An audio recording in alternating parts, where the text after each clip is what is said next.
Hello, here's the presentation of our system. I'm going to start the drone and give control to Bartosz, which is controlling the drone remotely from a point about 2 kilometers far from us.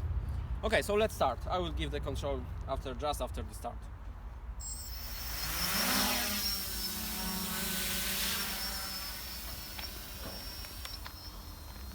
Okay, autopilot engaged.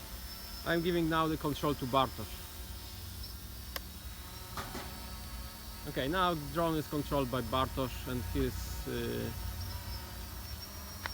he's now relocating the drone to new waypoints.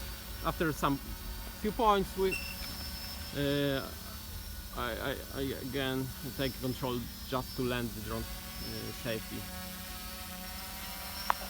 Another point reached.